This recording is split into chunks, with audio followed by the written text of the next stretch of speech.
Okay, welcome everyone to the seminar this afternoon. This is a joint M-Cubed and RAL seminar, and I'm very pleased to present James Pinto. He's been a project scientist in RAL for over 20 years and is science deputy for the aviation application program within RAL since 2017. In 2018, he started the cross-lab UAS weather program and led development and demonstration of a real-time modeling system based on COFPS. I'm not sure exactly what that is, but I think you'll explain it in the talk.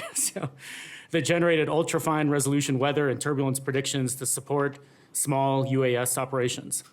Dr. Pinto also leads several projects to develop systems that support the short-term prediction of aviation weather hazards. He received his PhD in the program for atmospheric and oceanic sciences from the University of Colorado, a master's in atmospheric science from Penn State, and his bachelor's degree from Cornell.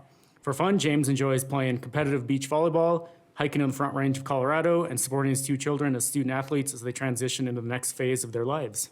With that, I'll turn it over to you.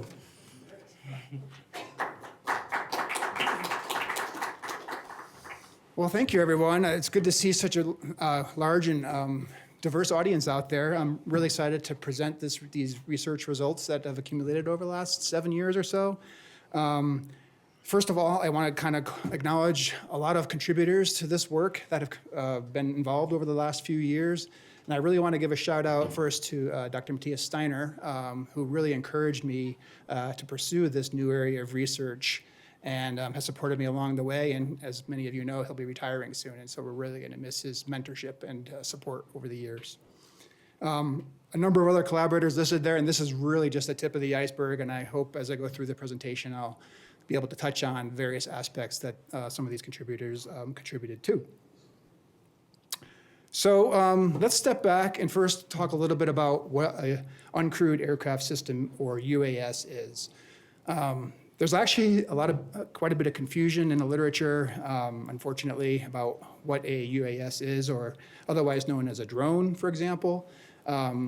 The original terminology was actually unmanned aircraft system, but we were trying to move away toward to use a more gender-neutral terminology. But as you look in the literature, there's still quite a bit of mixed messaging there.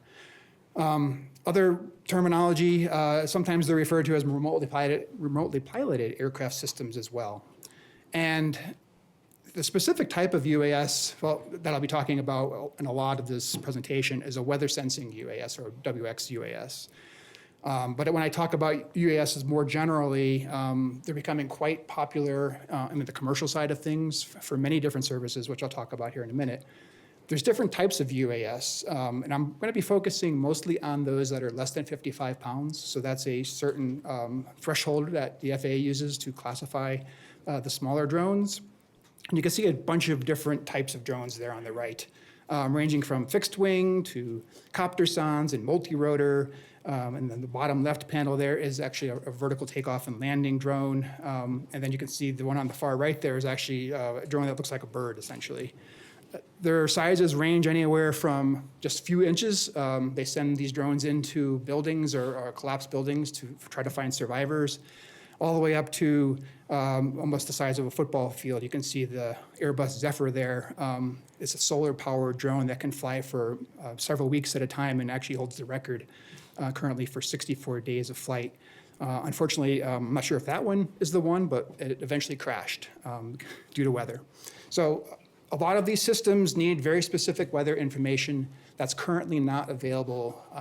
The weather information that supports commercial aviation, transport, people and cargo. These smaller drones, the weather information is just not adequate. Just to get a little bit into the applications of these systems. So as I mentioned, atmospheric sensing is a big one, both from the research side of things. Probably many of you are aware there's UAS that are being designed to sense all aspects of the atmosphere, including turbulence, chemical properties, aerosol properties, and then basic met variables and wind.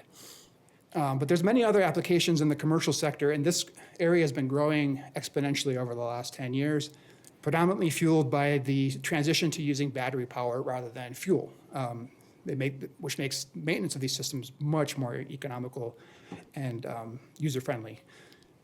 These systems are used to inspect infrastructure. So there's an example there of looking at a drone being used to inspect power lines. They're used to transport life-saving medical supplies. The upper right corner there is a zipline drone called a ZIP. They have networks of these drones operating currently in several countries in Alaska that are providing life-saving services, flying hundreds of kilometers to deliver medical supplies and blood and returning safely and being reused multiple times. The lower left there, you can see another application is law enforcement. Obviously, it could also be used for border control, it probably is.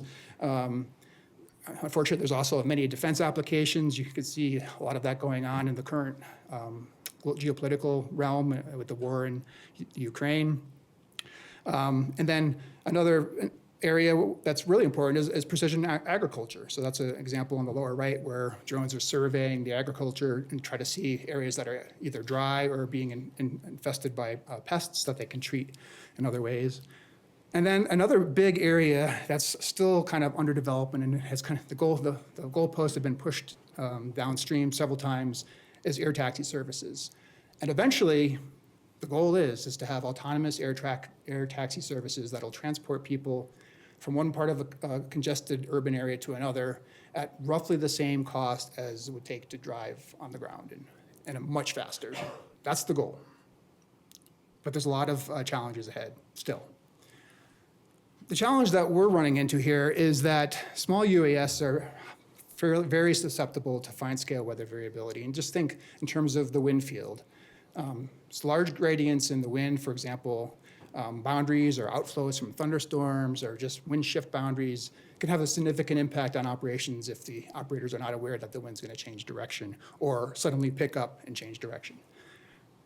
Unfortunately, these smaller scale phenomena are inherently less predictable. They're more uncertain.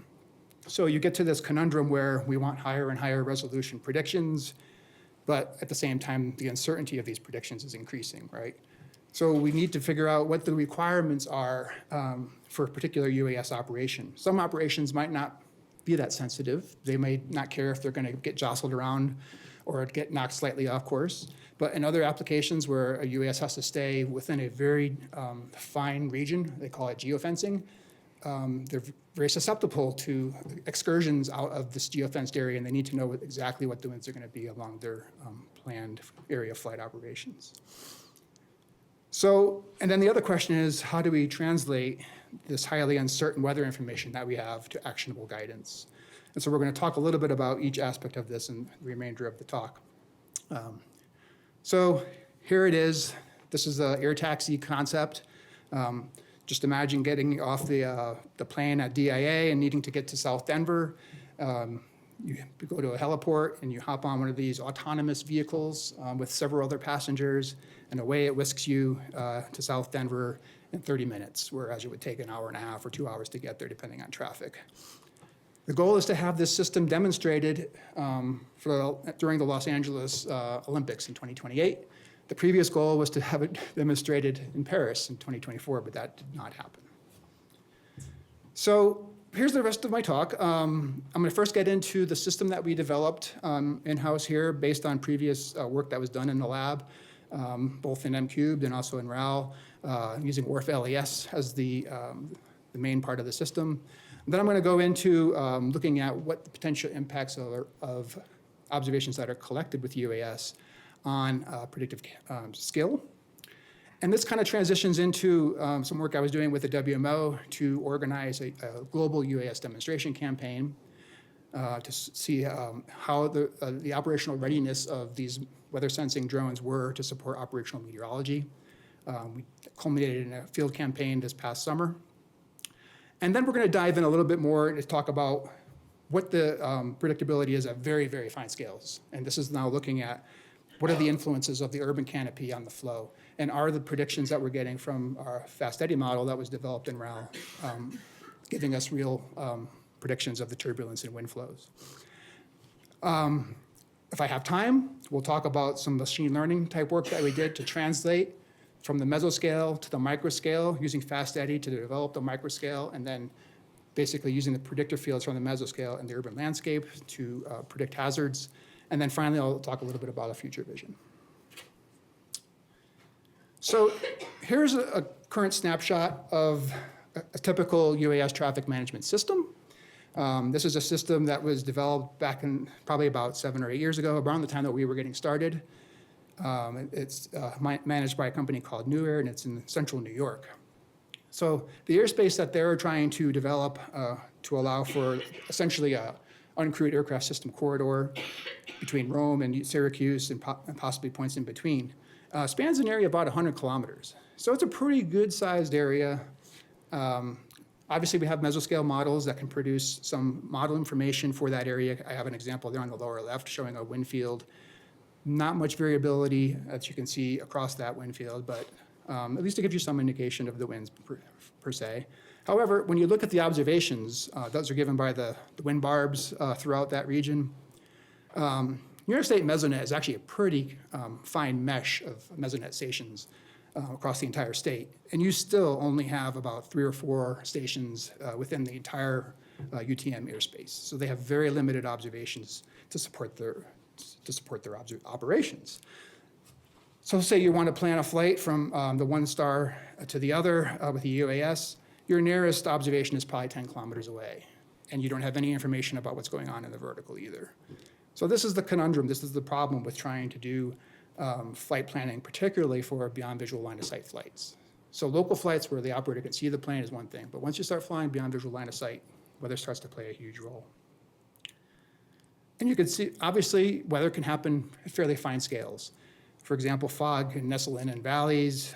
These planes UAS are typically restricted if they're doing any kind of transport to flying below 400 feet. And so they could run into areas of fog or low clouds. There may be areas of intense turbulence that they're not aware of. There's just a lot of variability. Now, if you look at the lower left panel, now that's a simulation that we produced with WRF-LES. So you can see the difference. We used the HER model, which is shown here, to drive WRF-LES, and you can see the difference in the wind field, right? There's a lot more spatial variability, and there's a lot more gustiness, I would say, much higher winds. So now you're getting winds that are pushing 15 to 20 meters per second, which could be a threshold for some of the UAS operators out there. The goal is, in a nutshell, is to collect observations from these drones that are using the airspace, which is sort of an analog to what happens now with commercial aircraft. They supply their observations for modeling centers. We'd like to do the same thing with these commercial drones, and then in addition to that, have a way to fill gaps in radar and observational coverage. So I just have a couple of examples of some profiling drones, collecting information about the vertical profile, again, feed that into models to give you improved situational awareness. Right now, what operators use is basically what they sense on the ground and maybe the nearest ASOS station to do their decision making. Okay. So that kind of sets up the problem. So we had an opportunity. So in 2017, we held our first UAS Weather Forum, and this was organized by Matthias Steiner and myself. This is an event that we did multiple years, starting in 2017, to try to get the UAS operator community more interested in the weather problem. Because at that point, they really weren't trying to push the envelope and do beyond visual line of sight work. And so they weren't running into a lot of weather type problems. There were some, and I have examples of situations where aircraft were getting iced up or flying into buildings because of unexpected winds. But generally, they're not going to start running into problems until the beyond visual line of sight operations start. So in 2018, there was a field campaign plan called Lapse Rate. And this is a typical occurrence of the ISARA group. They're the International Society for Atmospheric Research Using Remotely Piloted Aircraft. They have a conference every year, and this year, in 2018, it happened to be in Boulder, and they also planned a flight week to follow that conference in the San Luis Valley of Colorado. We found out about it during the UAS Weather Forum in 2017, and immediately started thinking, well, we need to try to develop some kind of a system so we can provide weather guidance for their operations. And so in that time, I worked with a number of colleagues in RAL and actually also probably in MCubed to develop this system. It's based on COFIPS, as Hugh mentioned, which stands for Colorado Fire Prediction System. That system was developed to help wildland firefighters understand what kind of adverse wind conditions they were going to run into. And it was actually coupled with a fire model so that you could predict where the fire was going to go. And that was actually funded by Colorado. So this system, basically we used the same type of configuration, which I'll talk a little bit more detail, but we wanted to get the user feedback from the UAS operator. So we wanted to demonstrate it, have real-time data that we can go over for flight planning, and then discuss how it helped them in their operations. And then you get to the next part of the cycle, whereas we want to develop enhancements, understand the problems, and develop enhancements, and ultimately understand what the benefits are of the system. So the field campaign took place in 2018, as I mentioned. It's primarily focused, these campaigns are sort of UAS, weather sensing UAS centric, but they also have other systems deployed in the field, both to serve as intercomparisons and validation, and also to support the operations. So we had some Doppler LiDAR that were set up. We also had the mobile radio sound launching system and several different towers that were positioned throughout the San Luis Valley. You can kind of see some of the configuration. You can see the little drones throughout the valley. This is kind of an interesting place because they actually have a UFO, a UFO touristy spot where you can go and see UFOs and things. So people were probably thinking, "Oh man, we're being invaded by UFOs." So it was kind of interesting. And they also have the Great Sand Dunes there, and we did some work down in the Great Sand Dunes as well, which was interesting. So during the campaign, over 12,000 hours were flown by UAS. 40 different UAS were flown during that time. There's a nice summary article that Heist de Boer put out in BAMS a few years ago. And there was also a mobile mesonet, as I forgot to mention there too, allowed us to look at horizontal variability across the domain. So we set up the system, again, as I mentioned, it's a system that's driven with the high-resolution rapid refresh model for its initial conditions and boundary conditions. We nest a 1 kilometer grid inside it, you can see there. And then within that grid, we nest an additional grid at 111 meters. That's the WRF-LES grid. Kudos to the work that Pedro Jimenez and Tracy Hurtnecke and Arnaud Demott did to put together this system that ran on previous version of the high performance computing Cheyenne.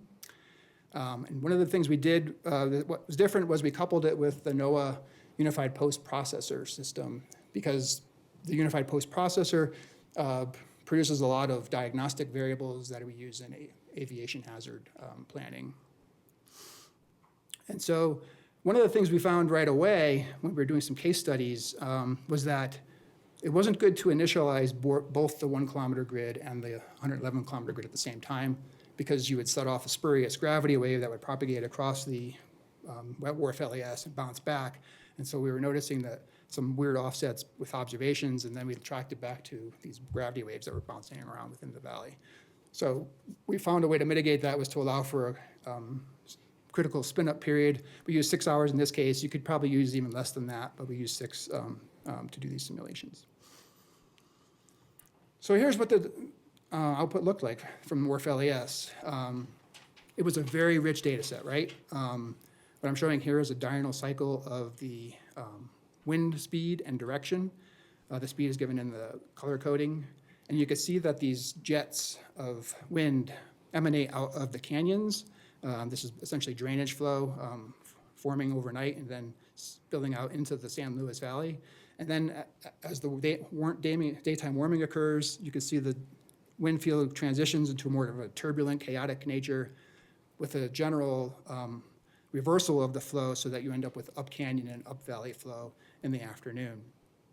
This type of information is critical for UAS flight planning because they need to know where these jets are going to set up, how long they're going to last, and when is the wind going to shift. And so this type of information was critical in their planning. And actually it was used to plan the field experiment itself because we had some of these simulations ready before the deployment of all the resources. So here's an example of some of the data that were available. This was a viewer that Arnaud Demott put together where we coupled the output from WRF-LES with other information that was available, including flight plans in areas of restricted airspace. What I'm showing here is the vertical velocity field from one of the simulations in the afternoon. And what you can clearly see are these coherent structures of organized thermals and coincident downdrafts surrounding them. Pretty common hexagonal cellular shape thermals and a convective boundary layer that you might expect. And again, this type of information had never been seen by most of these UAS operators before. They've had experience flying into thermals, but they had no idea how strong they were or whether or not to even expect them. And so when I started showing these types of data to them, they're like, well, how strong are they? What's the spacing between them? How often am I going to run into a thermal? And so it was really nice to have that sort of initial feedback from the operators, and even standing in the field with them, they would say, oh, I'm in a thermal now. It's just like your model predicted. So they were really excited. So we did daily briefings with that data, helped plan what they were going to do, what their missions were going to be each day.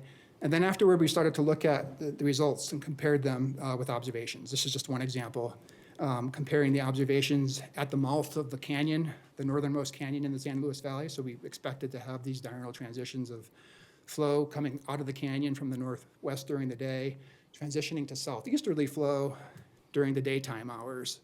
And one of the things we noticed in these simulations was that the V component tended to be underpredicted consistently. So both the northwesterly flow and the southeasterly flow, the southerly component was underpredicted, the northerly component was underpredicted. And if you take a closer look, what I'm showing here is the data from both Domain 2 and the LES system, and they track together pretty well, right? So what you get from D2 is going to drive LES, and you're going to get very similar results most of the time. You can see some of the outliers. Occasionally, you'll see the green and red diverge. A lot of those are associated with areas of convection that were in one of the domains, but not the other. But in general, the LES was sort of married to the mesoscale grid. So right then, we started thinking, wow, we really need to better constrain the mesoscale grid. Wonder how we could do that. Oh, we have all these weather sensing UAS flying around.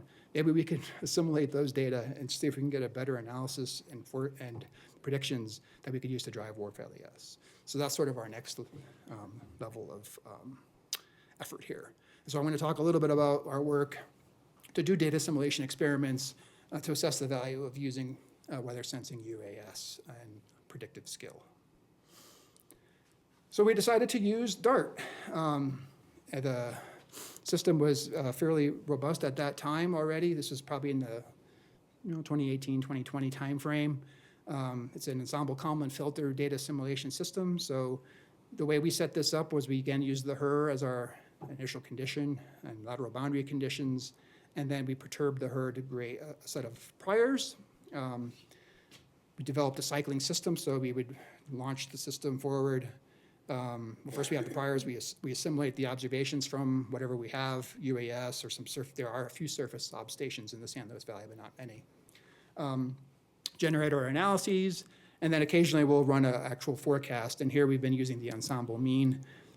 Nowadays, we prefer using an actual ensemble, which is better to use than an ensemble mean for various reasons. You can see some of the details of the configuration there, but don't have time to get into that.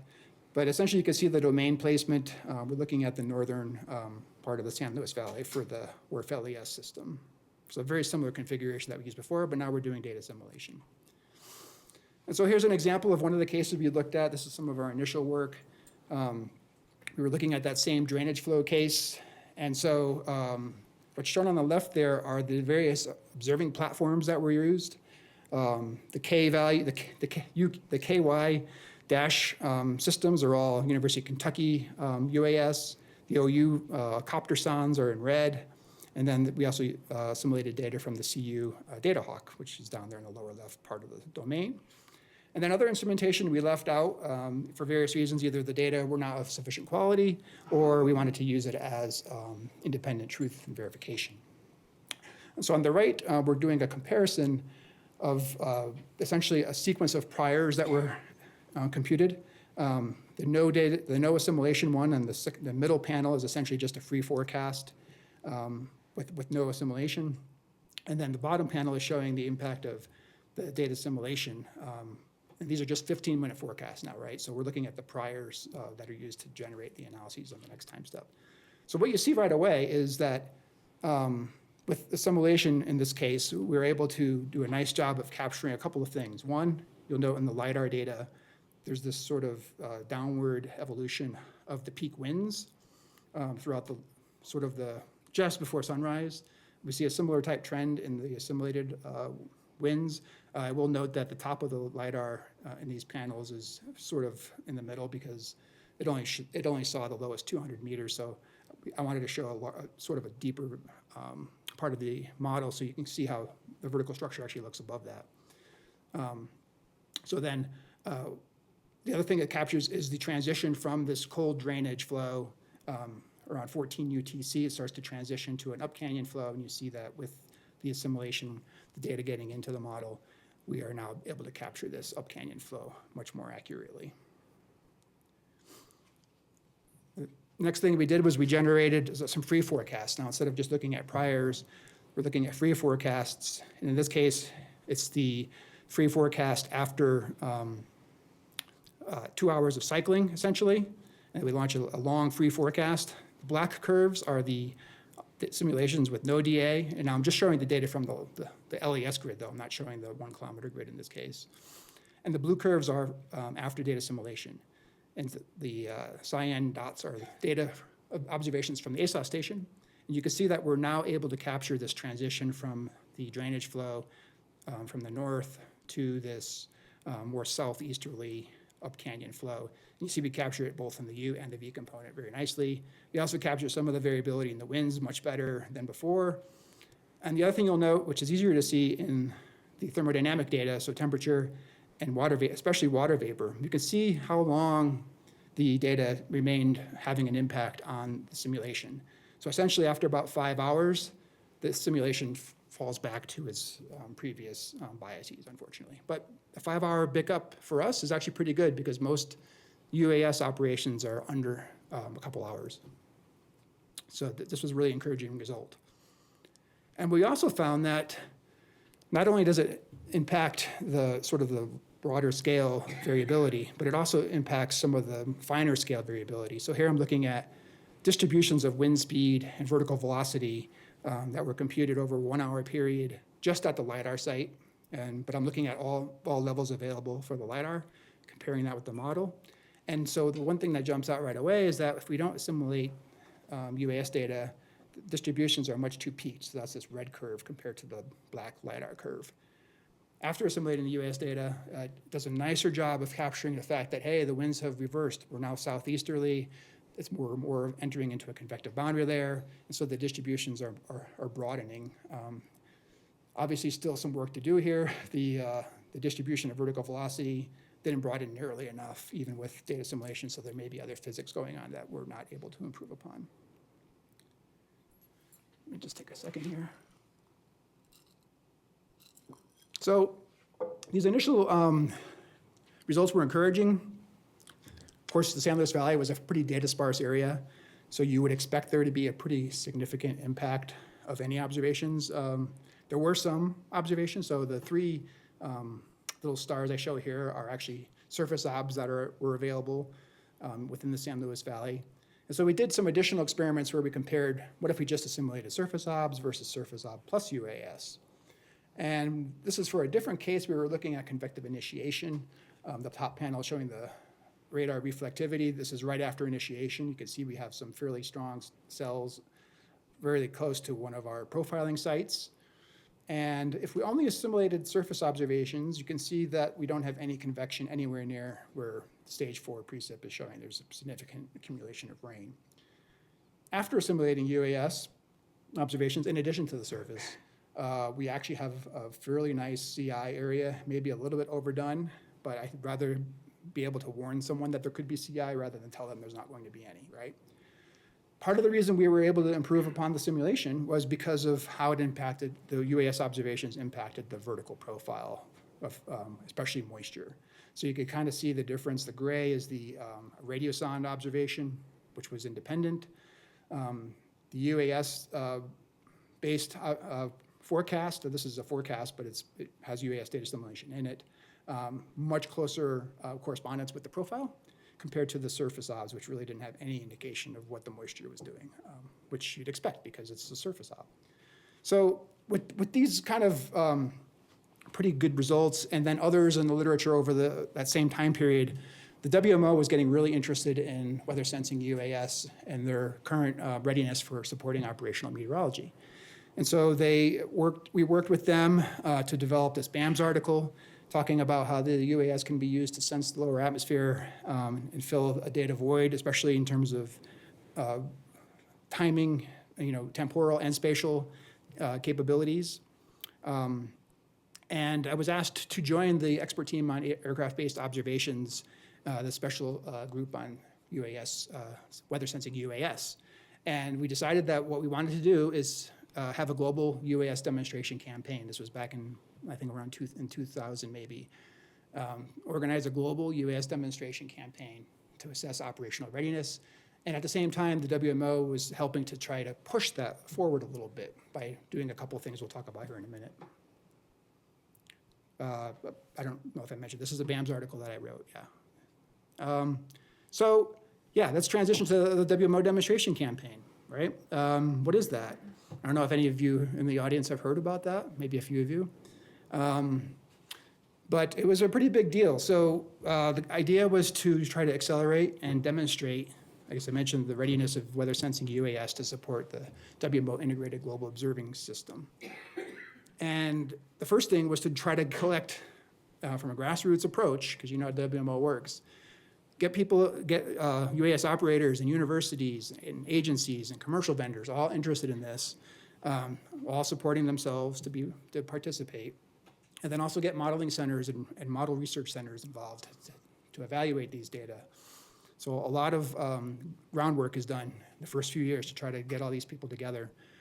And I never thought we'd be able to do this in that short amount of time. But we just kept pushing and pushing, and lo and behold, we were able to do it. So this past year, March through September of 2024, we held the WMO Global UAS Demonstration Campaign.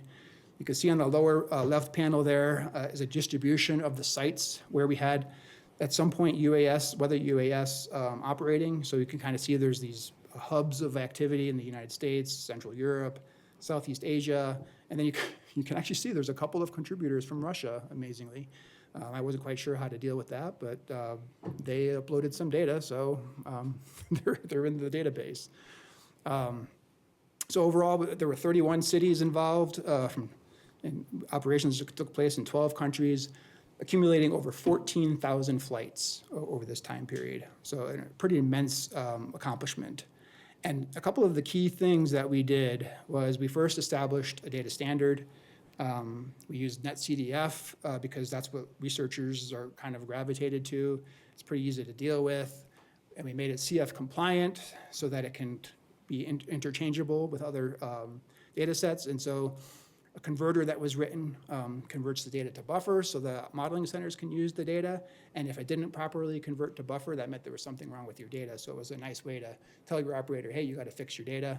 A lot of times they ended up calling me and say, hey, what's wrong with my data? And I would have to help them get it to be CF compliant.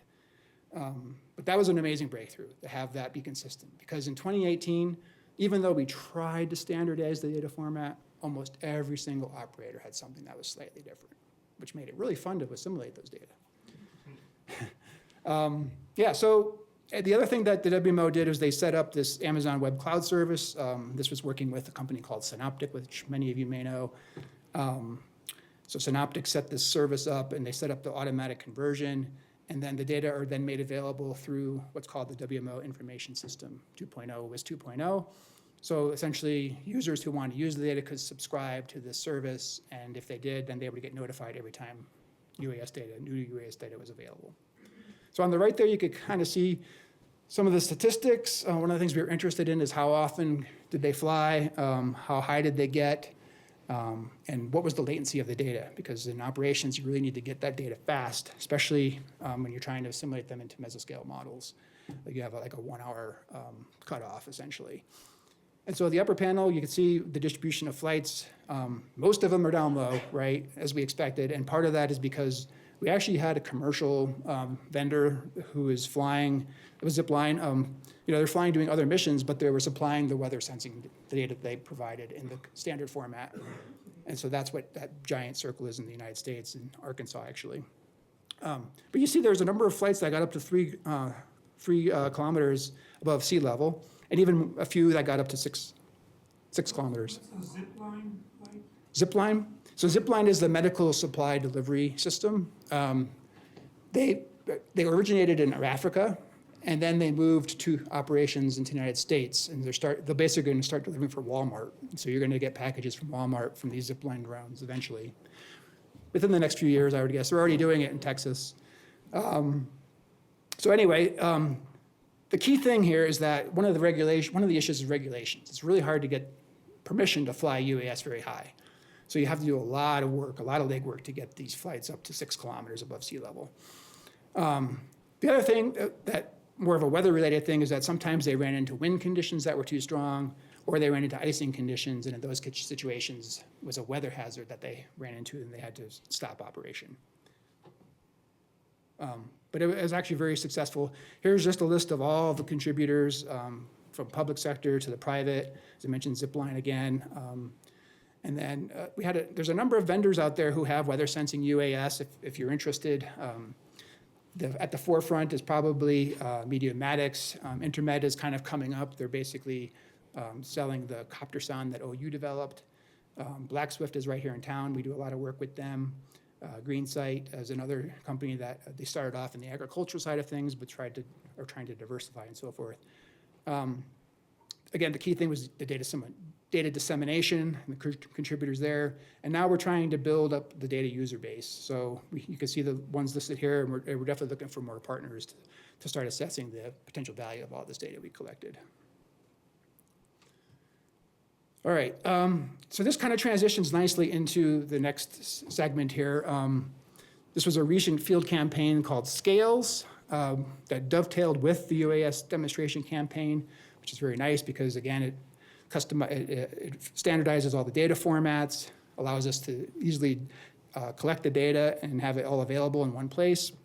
This campaign was sort of the follow-on to the ISARA Flight Week campaign that took place in the San Luis Valley. Now we're in Tulsa, Oklahoma, okay? The big thing that we wanted to demonstrate here was that we can collect data both at the mesoscale and the microscale simultaneously. We could use the mesoscale to help better constrain the microscale boundary conditions, and then hopefully get better microscale predictions. So the goals were to demonstrate the 3D mesonet concept, which was originally put forth by Phil Chilson several years ago. And you can see that we had a number of sites covering about the northern third of Oklahoma to do that. And on the right there, you can see sort of the distribution of profiles that we collected, and one case example. So a pretty dense network of profiles, whereas normally in Oklahoma, how many radiosondes do you get? I don't know, maybe one at 12Z. So this was essentially the largest ever simultaneous deployment of weather UAS in one place for a period of time. We operated them for a whole week in that during that campaign. And my interest in that was to look at the microscale. So I really wanted to start looking at how well FastEddy can resolve turbulence and wind gradients within an urban landscape, both to support urban air mobility and UAS, small UAS as well, if you're going to start trying to do package delivery in these more urban areas. So here's the fleet that I had to work with. This is a sub-fleet of all the UAS that were available during Scales. And I wanted to kind of show this. This is a neat video of a vertical takeoff and landing drone where you can see they are able to go straight up first, and then as soon as they hit their altitude that they want to fly horizontal transect, they transition to horizontal flight. And all of these systems are able to capture or collect data on the turbulent properties of the atmosphere. So they have high rate data sensors, multi-hole probes that are able to capture the 3D turbulence statistics. So this is our configuration that we used for FastEddy. Just like in 2018, we did simulations ahead of time to help sort of plan the field campaign. You can see the downtown urban Tulsa landscape here. You can see it rendered within, which as you'd see it in FastEddy, sort of just zoomed in on the downtown area. They had Tulsa has one really tall building called the Bach Tower. No, it's not Bach. I got yelled at for that. It's the BOK Tower, Bank of Oklahoma. But it's 200 meters tall, so it's a significant roughness element to be handled within the FastEddy simulations. And I want to give a shout out to Josh. I don't know if he's here or not, but Josh Lave did a lot of yeoman's work here configuring these simulations. One of the things we found was that the data sets that we had initially didn't have a lot of the new buildings that were there, and they were right next to areas where we wanted to collect observations. So he had to go back and redo the simulations, putting the new buildings in, and it makes a huge difference. It's very sensitive to where you put the buildings and how tall they are and so forth. So here's after we fixed all that, here's an example of a simulation. This was actually a run that we did after the campaign. Essentially, in my opinion, probably the best day in terms of the weather conditions that we got. We were expecting southerly flow. We got a pretty nice southerly fetch that was blowing right across the Tulsa area. On the left, you see wind speed. On the right, you see the resolved scale turbulence. A couple of things to point out here is, first of all, you can kind of see in the darker areas on the left, those are essentially the wakes or the areas where the wind is being blocked by the tower. So you have these pretty calm areas. But then just adjacent to those, the wind is sped up, and those are areas of channeling and convergent flows. Again, quite dangerous to small UAS to run through situations like this where the wind is so variable. On the right, we're looking at the resolved turbulence. So these are what we were able to compute from the output from FastEddy, because the files are so huge, and right now there's not a capability to print out the data from specific grid points at all times. We have to use output every 20 seconds that are in these giant files. So we computed the resolved, quote unquote, turbulence from those. You can still get a pretty good sense of where the turbulent activity is based on the variability, the variances essentially in the flow. And you can see right away, one of the things that I'll point out one more time here, when you look at the turbulence, is the turbulence is most intense around the edges of these wakes. And as the day goes on and becomes more unstable, the turbulence increases, and then you get these streamers of turbulence that can be coherent several kilometers downstream of where they're generated by the buildings themselves. So pretty interesting simulations. We looked at the depths of how high do these plumes extend of turbulence. This is just showing how it varies between day and night. You can see during the morning hours, there's actually more intense and confined turbulence, whereas in the afternoon, it begins to spread out because of the turbulent mixing. I know I'm speeding up here a little bit because I'm running out of time. One of the interesting things is a comparison we did directly with observations that were collected by one of the UAS from the University of Kentucky. So the green dots are areas of TKE computed from the UAS, and the three different lines are TKE computed from FastEddy at three different heights in the lower levels of the atmosphere. And so you can see actually that the trends are actually captured quite nicely by FastEddy, right? Perhaps a little bit of an underestimation in the transition from early morning hours into a convective boundary layer, but all in all, not bad. And then the other interesting thing is we captured some of these, potentially captured some of these TKE plumes, the variability in TKE associated with the wind changing over time, and bringing in air that's been disturbed by roughness elements upstream. And on the lower panel there, you could just see that these areas of enhanced TKE are fairly deep in nature, so they're coherent in the vertical, which is also interesting. One of the things we wanted to think about is, well, what if our boundary conditions are a little off? So we did a sensitivity test where we changed the lateral boundary conditions to have 30-degree more shift in the wind direction. How does that impact the wind speed distribution in the domain? As you'd imagine, it'd be pretty significant, and the same is true for turbulence, which I don't have time to show. But the difference is shown here, and essentially you can have areas where the winds are plus or minus 6 meters per second stronger or weaker, depending on your lateral boundary conditions. So it's very sensitive to getting the lateral boundary conditions correct. So a need for characterizing uncertainty, obviously. One way we could do that is using machine learning, potentially. We've done some initial preliminary studies with that.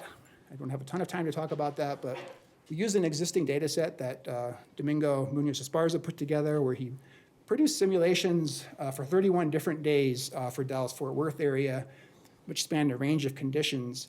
And so we used that as essentially our training data set to relate the mesoscale, which we can get from WRF, plus the urban canopy landscape, so basically the distribution of buildings and building heights and so forth. And then instead of having to run FastEddy in real time, we could use the machine learning model to predict where the enhanced turbulence areas might be. And so one of the things we had to do was coarsen the domain. Part of it was, we did this was because we wanted to reduce sort of spatial correlation. So we basically did an upscale TKE truth field, and that's shown there on the lower right.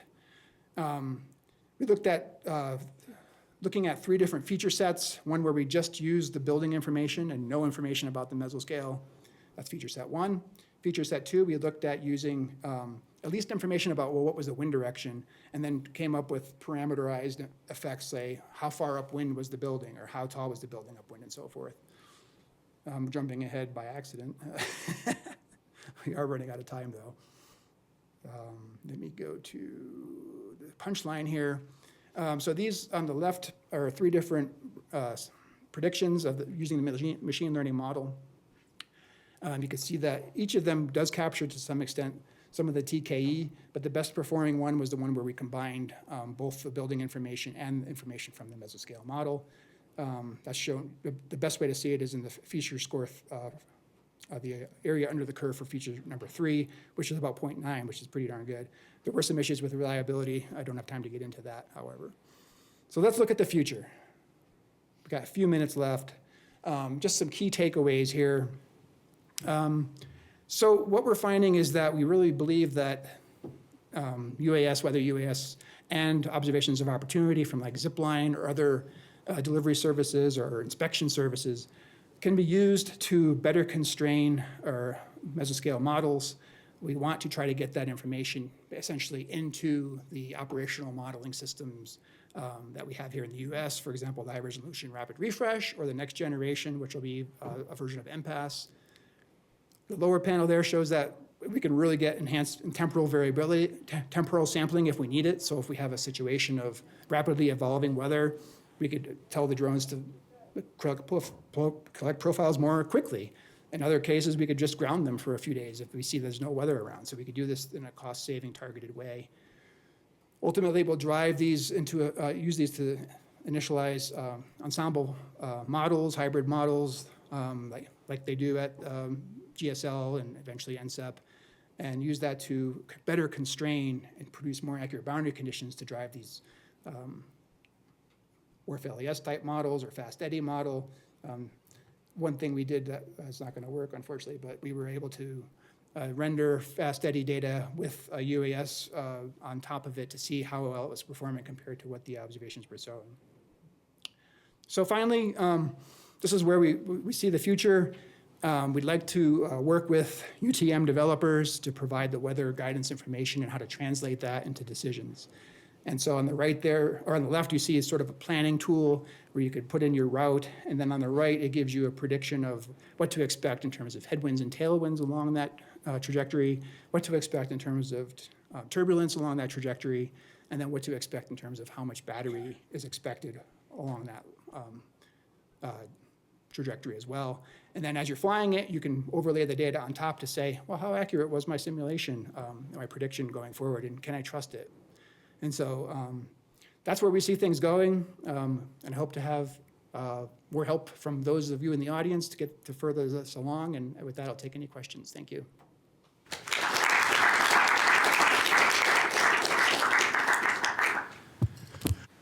We have time for questions. And we're back to having the cube now. Ooh, heavy. I'm just curious, what are the trade-offs between the fixed-wing UASs and the rotor, multiple rotor UAS? Yeah, that's a great question. So the fixed wing essentially are designed to cover longer distances spatially, and they can fly. They have a longer duration typically. So if you want to measure the horizontal variability, for example, you'd go with the fixed wing. If you're more interested in just getting profiles, the multi-rotor type systems are useful, are more equipped to do that. And the combination of the two, so I showed you the loop of the vertical takeoff and landing. It's really nice to have that capability in areas where you don't have room to launch horizontally. And so you. So somebody makes those combined? Yeah. Oh yeah. Yep. They're basically taking over the fixed wing because the fixed wing it's harder to launch, whereas the vertical takeoff and landing is just easier. You just go straight up, and you can do it anywhere in urban areas or in the forest. Okay, we have a question on Slido from Morris Weissman. Based on your experience to date, what are the weather constraints that might limit UAS use? Yeah, that's a great question. I would say, well, first of all, I'll say it's in the United States, it's more of a regulation constraint. It's very challenging to get permission to fly above a kilometer above the ground. Ideally, we'd probably like to get what are the convective forecasting people out there say, like 1 to 2 kilometers. So a little bit higher would be nice to get the full boundary layer and the cap. But I guess from a weather point of view, like Meteomatics, for example, they've designed systems that can de-ice in flight, so they can go through icing layers. They're not as restricted for their flights in Switzerland as they are here in the United States, which is really annoying to them. I actually flew a Meteomatics system myself, where basically I just had to push a button and watch it go up. So it's completely autonomous. And their system actually is like able to launch, land, and recover and recharge all autonomously with one person in a central center with no human intervention at all. In the United States, we need people to watch the UAS and be able to see it visually in a lot of cases. But private companies are pushing the envelope. They're the ones who are getting permissions to fly beyond visual line of sight so they can do their power line inspections, so they can do their delivery services. And with the current administration, I think they'd probably be pretty open to expanding those resources as well and letting them do these business cases, which are out there and they're huge. Okay, we'll go down here, and then there's still one more question on Slido. Excuse me. It's soft, but I don't think I want to throw it quite that far. To what extent do these moving UAS, with rotors on them, perturb what you're trying to observe? So what does it do to the observational uncertainty? That's a great question too, yeah. A lot of thought has gone into that and many years of work to try to mitigate and reduce the amount of impact that has. I'll give you just one example is the Copterson, for example. They only trust their upward flight trajectories, so they don't even provide their data from the downward trajectory because of the prop wash. Other companies are mitigating that in other ways. A lot of work has been done to actually look at CFD type simulations, or even in labs to see like where the prop wash goes and how it influences the sensor. But intercomparisons between platforms and with sort of reference towers or radiosondes indicate that they're just as accurate as a radiosonde. They're just as accurate as a tower. So at this point, it's an effect, but it's been, I would say, for the most part, mitigated for systems that are mature. Okay. Oh, a few more questions on Slido. Okay. From Chris Snyder, you showed results with DA plus UAS observations influencing forecasts positively for about 5 hours. Can you say a little about, or remind me of, the volume of space sampled and the number of observations that went into the DA? Right. Yeah, Chris. So we were collecting observations across the San Luis Valley, so on a scale of about 100 kilometers-ish between the edges of the measurement sites. One of the interesting things about lapse rate was that aside from the drainage flows, there really wasn't that much wind, especially as you went up. It was very calm. So I would say the influence was actually extended the influence of the data simulation was probably extended to some extent because there wasn't very much horizontal advection going on. If there were, then you'd expect the impacts likely to be further downstream where we actually weren't measuring. We didn't have any measurements. So that's a great question. It's something we want to look into with the data that was collected during scales. Okay, another question from Matthias Steiner. Based on your experience so far, for what weather situations would you expect the most benefit of smartly deploying UAS-based weather observations? I guess, the first way I would think of it would be, what is your data availability in that area? So if you have a lot of observations already, you may not need UAS except to capture the vertical distribution of temperature and moisture and wind.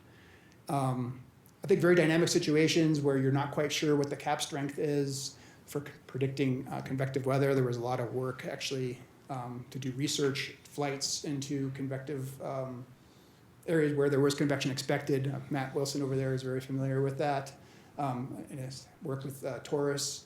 So I think conditions where there's a lot of uncertainty because maybe there's lacking observations. We did some work to look at ensemble sensitivity analyses where we tried to figure out where the predictions were most sensitive based on the variability, the temporal variations there. And we'd like to do that type of technique. And there's been some studies looking at regions that are identified as being most sensitive, but that's an area of potential growth that future research should look into, I think. Okay.